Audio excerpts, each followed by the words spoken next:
And today it's my great pleasure to interview James Cockerill. He is a glass artist who I first was introduced to through social media, Instagram exactly, and he creates these wonderful small scale screen printed images on antique glass. He runs his own courses from his Surrey-based studio, and he is a very interesting artist with a lot of creative output. So I hope you find today's conversation inspiring. If you're new to the medium of stained glass and you're thinking of experimenting with how glass can be used in your own creative journey, screen printing is a great place to start. I'll leave links to Jim's courses in the description below. Please leave comments and please leave suggestions for future artists whom you'd like me to interview. So sit back, relax, and enjoy.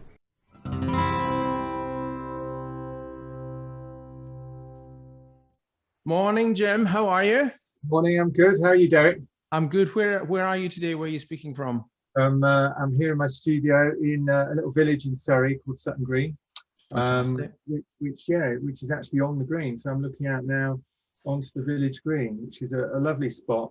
And so here I am. Beautiful. So is this a home studio for you? Yeah, so just built at the end of the garden. It's the second one I've built actually, and I've come to realize to do anything right, I have to do it twice. So this is the one where I've actually built it big enough, and it's perfect for me. It's about 4.5 meters wide and 9 meters long. That's a good size. Yeah, exactly. So I've got space, it's just for me working, but I've got space as well to teach and to spread out and to work on several projects at the same time. So I'm really lucky to have it right here and to have so much room. Yeah. Well, I've seen little glimpses of your studio on social media. In fact, that's how I first was introduced to you, through Instagram, I think. And I started to see these amazing, kind of really arresting images, screen printed skulls and sort of cosmic, a lot of moon shapes and things like that. So I kind of got a glimpse of the studio there, and it does look a really interesting place. And I read with great interest that you did a little bit of sort of touring around India and Nepal after art school. So do you want to talk us a little bit about your sort of early start and your introduction to glass? When I was at university, I was studying fine art, sculpture, and didn't go anywhere near glass or lead or anything. I mean, it wasn't something that I pursued. It was more architectural installations. I was interested in the play between art and architecture, and that's what my dissertation was actually on, and bringing sort of sculpture into the building and being a part of the building. So there's that link there. I finished this degree and I didn't launch off knowing exactly what I wanted to do. I was adrift, I guess, after university. I was slightly put off the whole thing, and spent 7 years not being creative at all, which, was quite a painful period, not having a studio. I remember sitting there actually with, I didn't have the wherewithal to I guess, be a functioning artist. I knew how to create, with the support of a structure around me, but I didn't know how to, I wasn't given the tools or had the wherewithal to kind of search those out, to plug into, I guess what was going on in London at the time, So I remember looking at the Guardian creative supplement and looking at these jobs and thinking, how can I access this? How can I get in? And just, but yeah, back at that time, getting access to kind of exciting information was much harder, wasn't it? Yeah, and to be able to network and see how others do it. There were books, there was the reference library, there was, I guess, I've got to be honest, there were people, my peers, who were switched on and networking right the way through the course. It just wasn't me, I'm different now, I've developed now, but it wasn't me right then. So I spent 7 years traveling and living in, coming back to the UK, living in Brighton mainly, and continuing, I guess what you say, university life in a way, but without university, and then heading out as often as I could to experience things, I didn't want to miss out on things while I worked it out, so I was trying to have a good life. I think sometimes you need to kind of come out of the whole institution of education before you really have any idea what your voice is. I just had no idea what I wanted to do. And I was very aware that I was faking it. I was kind of doing stuff that I knew my tutors wanted me to do, but my heart wasn't in it. It's not really what I wanted to do. And it took me a long time to actually find something that I was passionate about for myself, not because it was part of a curriculum. I think what you mentioned there is a very, very important point, and it's deadly that if you're trying to, and I've done it myself, trying to, play to the gallery in a way, or kind of please people through what you're doing, thinking, what do you want from me? How can I produce something that's going to be applauded? It's deadly. I've found out it's sapping of but it's not good for me to do that kind of thing. When I've done it, it's never been successful. It's never been my best work. In fact, it's been awful work. And to have the strength and the focus to actually do what in the hell I want to do, but still with an eye on reality, of I need to make a living. I wasn't ready to do that when I was in my 20s. I was ready to do that when I was in my 40s. I'm kind of coming to this quite late in the game, where I'm in a position where I've got the wherewithal and the strength of focus, I guess, do exactly what I want to do. I think that's a really interesting point, because through school and college, you're herded through this kind of meat grinder, and you kind of are meant to come out fully formed. You're meant to come out ready to face the world, well educated, well hydrated, ready to meet your future. But in actual fact, for me anyway, and I can hear from you also, you're still very, very unsure. I certainly was for a long period of time. And I think it's good to hear, if people are listening to this, that actually, if you don't feel fully formed, if you don't feel kind of well focused, there's nothing wrong with that. And it can take a long time. I love the idea of moving on somewhere new and somewhere fresh. And it always changing and never throwing down roots. This suited me at the time. I'm saying these things now, and it's almost polar opposite to how I work now and what I need now. It was kind of what worked for me when I was 23, 24. It's interesting what you were saying about feeling slightly out of your comfort zone and out of your depth. It reminded me very, very much of David Bowie talking about, if you're just slightly out of your depth and you feel as if you're not really in control, that's probably the right place to be. And I know you're greatly influenced by David Bowie. I mean, hey, it's a bit of a passion for you, yeah? Yeah, I mean, recently I've been experimenting with, I've loved David Bowie, and I think when he died, the world fell apart, in a funny way. And I'm joking, but I'm not as well, in the sense that he was a huge creative force, and the way that he collaborated and the range of work that he did and the consistent and the focus that he had, I've just got huge admiration for. So he's a hero of mine.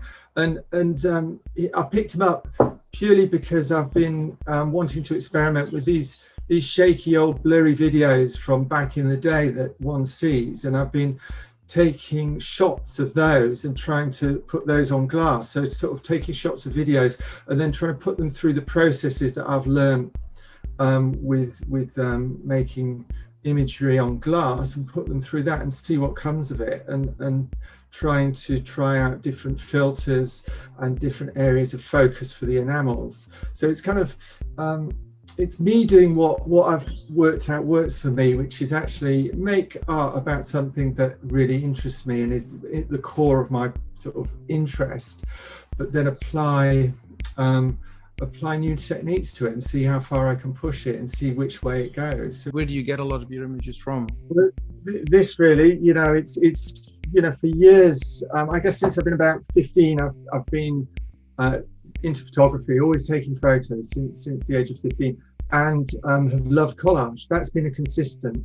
I'm now boiling it down, I'm 49, and I'm boiling it down to the cores of what I love, which is photography, collage, graphic design, and I get my images from just picking them up. I've got thousands and thousands that I've taken over the years that I use in my work and bring together. You won Stevens competition. That was fantastic. That's amazing. So that was commissioned for University College London.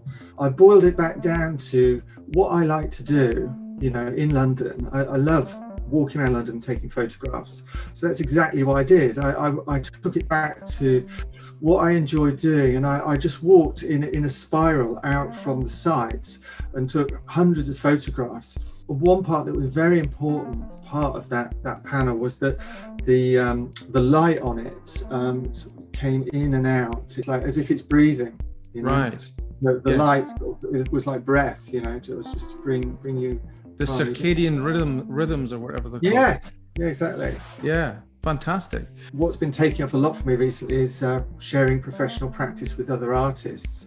And that's really nourishing for me, because I see what these other artists are doing, and they come in and ask my advice on how they can get that onto glass. And in this studio, I'm quite unusual. I'm set up so I can do lots of small scale work, you know, with screen printing, whereas currently I think if you want to screen print, you've got to have bagged that airport commission, and we're looking at huge architectural sheets, you know, and it's big scale stuff. But I'm here at kind of like one-man studio level offering, so hopefully I'm a niche within a niche, you know. So well, the great thing about doing things on small scale is you can do lots of them very cost effectively, so you can explore and you can develop ideas. I mean, you're able to sort of generate a finished piece quite quickly, aren't you? It seems that every day I'm seeing something new, which is brilliant, you know. You got it. That's what really excites me about printing. I mean, I enjoy painting, and it's amazing, and it lends itself beautifully to glass, and huge respect to painting. And I like painting on top of print, but what I love, as I said, is photography and collage, and I love the speed and immediacy of being able to take photos, throw them, you know, sort of airdrop them into a laptop, collage them within a day, and then the next day I've got them on screens and they're coming out, and I'm pushing different enamels through and trying out different layers and different screen sizes, and getting huge volumes of results, you know. And that's what gets me really excited, the speed of it as well. And screen printing is, as you say, is much more immediate. It's much more akin to painting, you know, on a canvas. You can get a result really, really quickly. What I've been doing for the last 3 months is doing tens and tens of images to learn what layerings of enamels work and what kind of images work together. And that whole process then fills my social media feed, which hopefully then advertises my skill set and gets other artists excited. This is again me working with my iPhone camera, and it was the first day out of lockdown in November. We're about to be locked down again. The V&A was open. This is images that I got from the V&A, you know, and all around. And then from this is what really excites me, that I can then take this and then turn it into a photoresist for sandblasting. Now with the Bowie pieces, I'm starting, and with the help of an artist, Kirsty Brooks, huge thanks, on Photoshop, I've been separating out tonal values and turning those into half tones. So I'm able to print down mid-tones, low tones, highlights, and different levels of lighting. And then because I'm doing so much of it, I'm experimenting with different mesh sizes of silk. What's also interesting is that I see you then have these wonderful gestural marks over the top where you're working with a palette knife, is it? Or you're working with smudges with your fingers? Talk us through that. All of that, because, you know, I do enjoy painting, and I enjoy the discipline of drawing. And why not do that on top? A printmaker saying, oh, because that's cheating, you know, and it's not cheating. It's like, it's another level, because it's kind of, I do the print and then I can move in with a palette knife with loaded full of enamel, and then I've got texture of the print there, and I can work that away into the texture of the print and get some amazing results. This is me experimenting with and learning the technique of bonding, where I'm bonding onto float glass, antique glass, and printing on both, and bonding the glass on both sides of the float as well. So it's actually in places it's 3 or even sometimes 4 sheets thick. What's really interesting is using the idiom of stained glass, which has a very kind of ecclesiastical religious overtones, and subverting that and just using it in completely different ways, you know, and using it to sort of show something very consumerist, like sneakers or trainers, as we say in the UK. So what I'd love to do, exactly, is make an incredible popping, collage with trainers and fashion, and looking at iconic fashion items, and then working that into antique glass. The same way as I was talking about David Barry in the videos there, I want to get a large-scale collage of video shots of David Barry, and then create a piece that is fragmented images, but then works as a whole. So that, I guess, is what's in the pipeline, is those two things of new types of collaging that are using my new techniques and new methods. Well, Jim, this has been absolutely fascinating, and I'm sure those who are watching are equally fascinated by your kind of exploration and your journey of discovery. So I really look forward to seeing how that progresses, and I'll carry on following you on Instagram. I'll put links to your Instagram account in the comments below, and thank you so much for giving me some of your time today. Oh, you're welcome. It's been a pleasure. Thank you.